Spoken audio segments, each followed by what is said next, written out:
After the demise of Prophet sallallahu alaihi wasallam, there was a battle fought.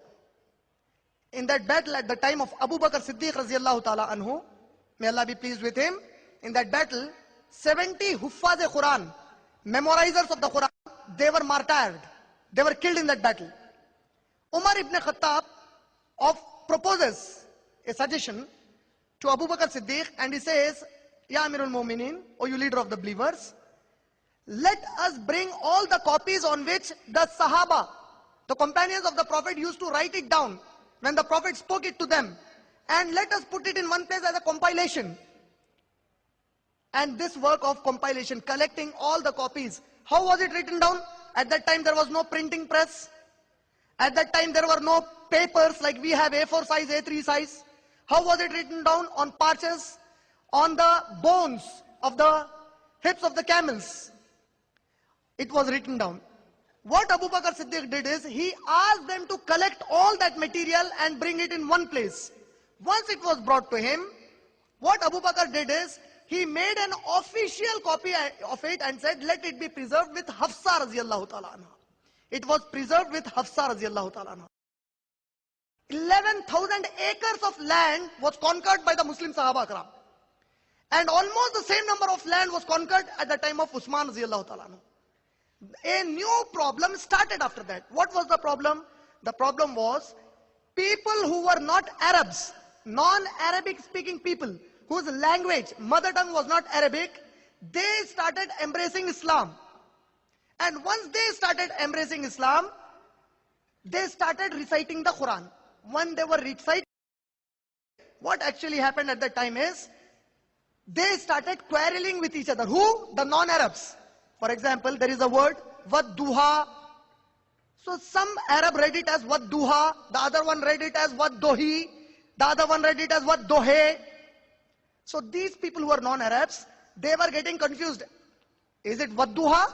Is it Waddohe? Or is it Waddahi? They started quarreling. When this news reached Usman radiyallahu ta'ala anhu, he said, get the copy of the Quran preserved with Hafsa radiyallahu ta'ala anhu.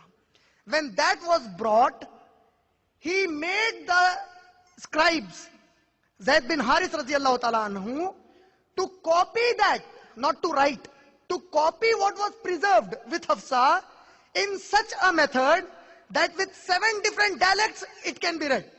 There were no vowels put in the Quran. There were no vowels on it. Somebody might be wondering what are vowels. In English we have A, E, I, O, U. In Arabic we have Zabar, Zer, Pesh.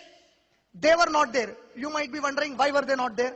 Those Muslims who read the Urdu newspaper, the Urdu newspaper does not put vowels on it. Zabar, Zer, Pesh, nothing of that kind.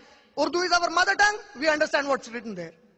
For the Arabs, Arabic was their mother tongue. Reading Wadduha was not a problem. Reading Waddohe was not a problem. Reading Waddohi was not a problem. What Usman radiyallahu ta'ala anhu did is, he made a copy in such a way that if you pronounce in any dialect, the word should not be wrong. In that form, he made a copy of that Quran and he ordered for 7 more copies of the similar kind. And any other way that was written down, he asked to burn away those copies so that there is no confusion left. So Usman radiyallahu ta'ala anhu, being the Caliph of Islam, he authorized that this is the official copy of the Quran, not the official author of the Quran. He has just copied it, official copy of the Quran, so that the non-Arabs also, if they read it in different ways, that's not a problem. At the time when Usman burnt it away, nobody got a problem. You know why? There were memorizers of the Quran. Show me one non-Muslim Arab of his time who came with this complaint and said they have changed the Quran. I challenge you, show me one non-Muslim Arab of the time of Usman radiyallahu ta'ala anhu who came to say they have changed the Quran. 14, 25 years later, you have the problem.